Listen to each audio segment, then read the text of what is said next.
So let's be very clear as to what's going on here. There are people in today's society and today's culture who believe that if you ruin enough people's lives, we somehow end with this utopian society. And I'm here to tell you that that simply is not true and is not the case. I'm Pete Mundo, Heartland College Sports Weekly, part of heartlandcollegesports.com, your independent Big 12 digital media outlet. It's always great to be here with you. Hit that subscribe button on YouTube or on the podcast. Share the show as well. We appreciate you being here. I'm coming on the show here late on a Monday night, talk about something I didn't think I'd be talking about ever, at least not this offseason, and that is the potential firing of West Virginia head coach Bob Huggins.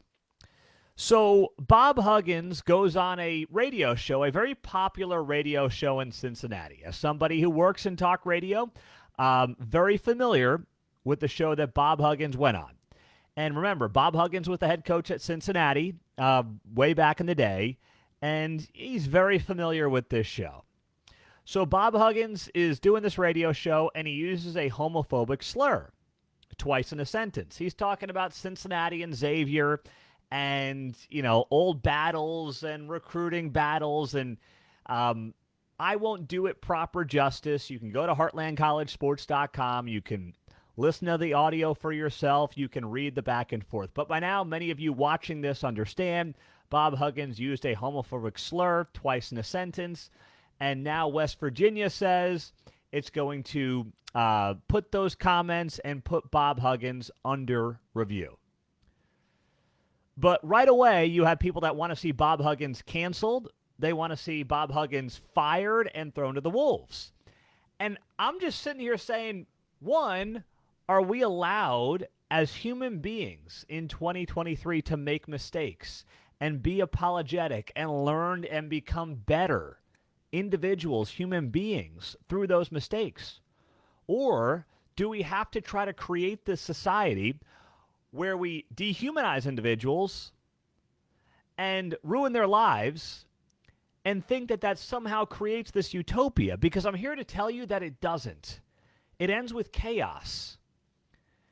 And American culture needs to slam the brakes on this mentality while we still can. I don't know if it's a runaway train. I don't know if there's any hope.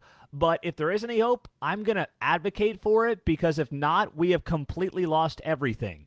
If we cannot allow grace and forgiveness to prevail. And that's all I think most people are looking at right now and saying, okay, Bob Huggins screwed up.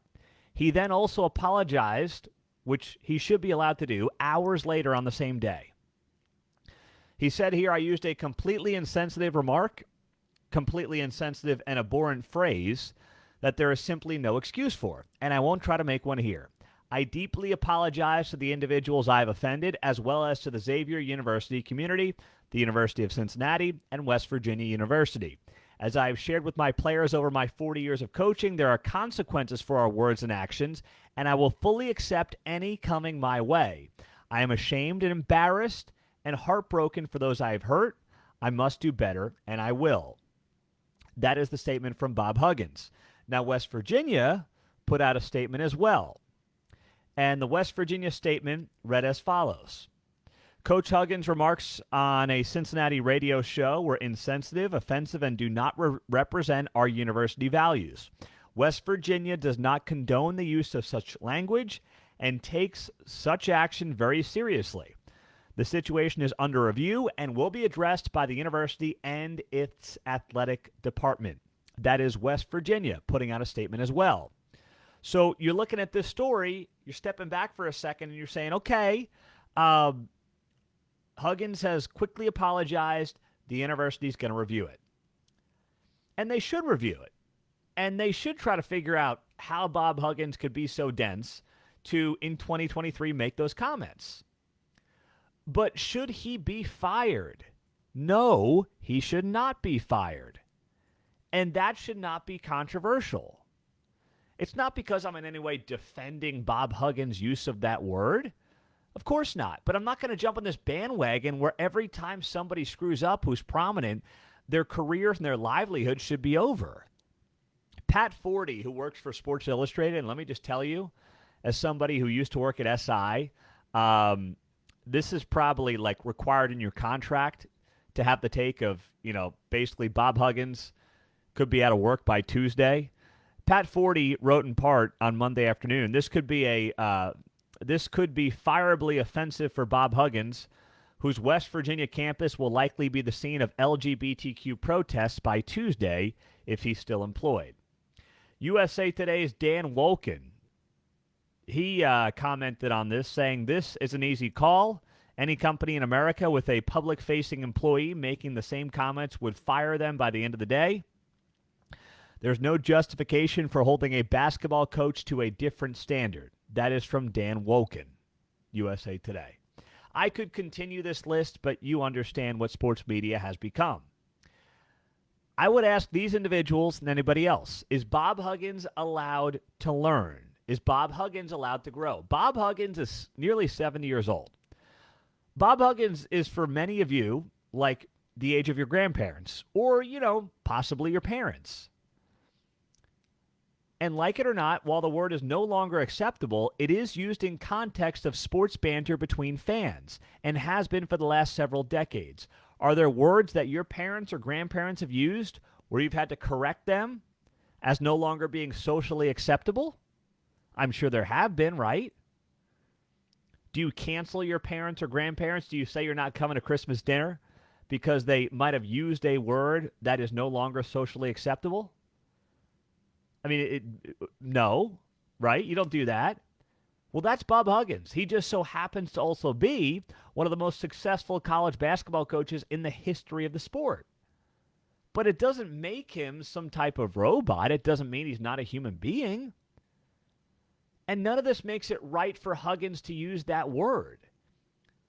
We've evolved as a society beyond the word. But for that evolution to continue, it does not have to include ending Bob Huggins' coaching career at West Virginia. Because who wins then? But for so many people, they just want to see the next scalp, right? It's not about what's in the best interests of furthering the conversation and improving society at large through a learning experience. That's not what it's about. They're simply doing what they think they need to do to keep their jobs, to remain employed in the cultural dynamics of the moment. That's all it is to many of these folks. And then they're going to look for the next scalp. They'll keep following the mob down the path. And after Huggins, he's going to be forgotten about. It will be on to the next one. Because there is no end to this. Because human beings are inherently flawed. They're always going to make mistakes. So that's how this charade keeps up. There is no finish line. And the sooner we all realize that from these internet trolls and these media hacks, the more honest we can be about actually seeing and creating some kind of change and using these and turning them into beneficial experiences for everybody involved. I don't know what's in Bob Huggins' heart. Excuse me. I have no idea what's in Bob Huggins' heart. Neither do you, most likely. I'll leave that to the powers that be at West Virginia to decide and determine. But what I will say is that living in a world and living in a society where we simply tear everybody down over their mistakes only ends with chaos. Can we take a moment to have some understanding before we unceremoniously ruin a person's life? Because if we don't do that, none of this ends well for any of us. None of it. It won't end well for any of us. You know what? I do hope this. I hope that this issue is taken seriously by West Virginia. But I also hope that it allows for grace and forgiveness. Because that's not a sign of weakness. Some might tell you that it is. It's not a sign of weakness. It is a sign of strength. Because despite what some might lead you to believe, we do not create a utopian society by destroying the lives of everybody who makes a mistake in 2023. We can turn this into a win-win. It can benefit everybody. Bob Huggins, the people that he will speak with and apologize to, learning experiences for everybody else. It can be a win-win. Now, there's a group of people that it won't be a win-win for. The cancel culture, internet trolls, their enabling media cohort. But to them, I say good riddance, because they'll be in search for their next scalp before long. I'm Pete Mundo, Heartland College Sports. Appreciate you joining us for this special Monday night edition of the show with this breaking Bob Huggins news. Subscribe on YouTube, share us on Facebook, subscribe on iTunes, and as always, if you subscribe to the podcast and leave me a rating and a review on iTunes, we'll get you a free Heartland College Sports koozie when you send me a screenshot of that rating and review to Pete Mundo, MUNDO, at heartlandcollegesports.com. We'll talk to you soon. Have a great night. Please share this show. Keep helping us grow. Have a great rest of the day. See ya.